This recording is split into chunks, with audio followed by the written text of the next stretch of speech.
This July, 4 members of the AIDS crisis response team traveled to Nigeria to provide relief to people suffering from HIV and AIDS. In the heart of West Africa, the ACRT encountered profound devastation and neglect.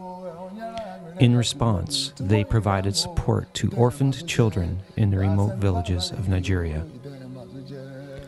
Despite the challenges they witnessed, they were inspired by the resiliency and joy of a people coping with the traumas from war, disease, poverty, and oppression. The most challenging in terms of work was the number of people we came across that were far more than we could even care for in whatever location we were at. For example, we would expect 75 children and 150 would show up. One of the most remote villages that we traveled to was called Ishiangu, and the roads were extremely poor condition. And when we got there, we found about 80 children, and some of them did not know who their parents were. They didn't know how old they were. They couldn't really interact with us. They had no shoes. Their shoes were worn through. I found an elderly woman, a grandmother of this infant whose mother had died, and she had nothing to feed this baby. So we gave her infant formula, and she just said over and over, thank you God for this formula, because this baby was literally starving to death.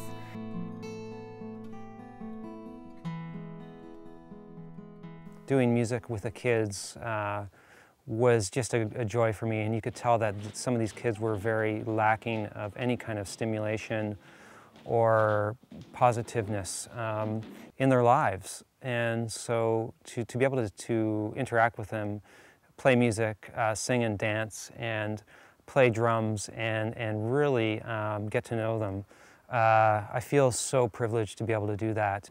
We can improve the situation there, the orphans, by touching their lives through art, through music, therapy.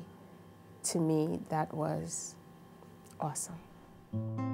One of the successes was the girl's knee that appeared to be a tumor type thing. Her name was Modesta, and she was in one of the very remote villages.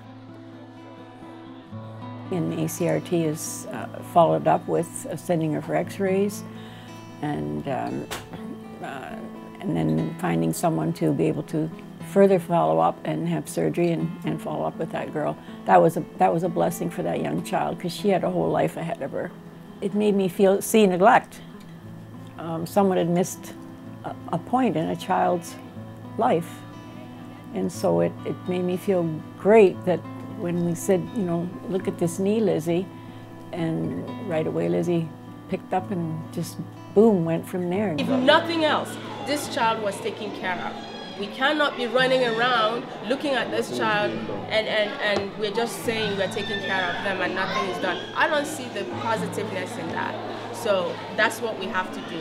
That little girl one day, I'm sure, and that she'll be grateful to, I hope, God, but to whoever, the ones that have helped her, and that she'll pass on that help to someone else.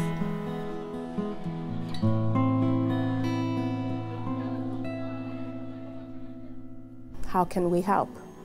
And I always say that when you extend your hand to somebody else who is not as competent as you are, or healthy as you are, or not opportune as you are, give a cup of water,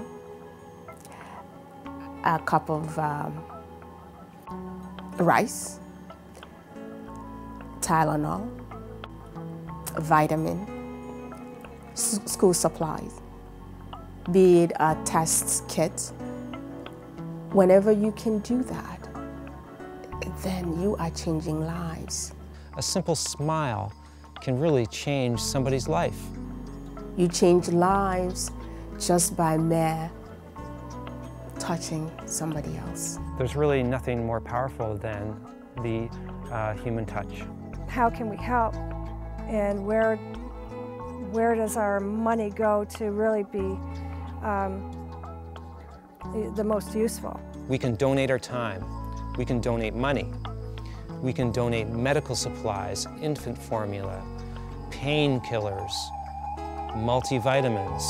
These things are scarce in Africa. Their needs, oh my goodness, are so many. Food, I mean, how can you function without being healthy? People there told us repeatedly they don't want a handout, they want a hand up. Your help will really help us to take hands-on so we know that the people that need it really get it. To me, there is hope about this disease.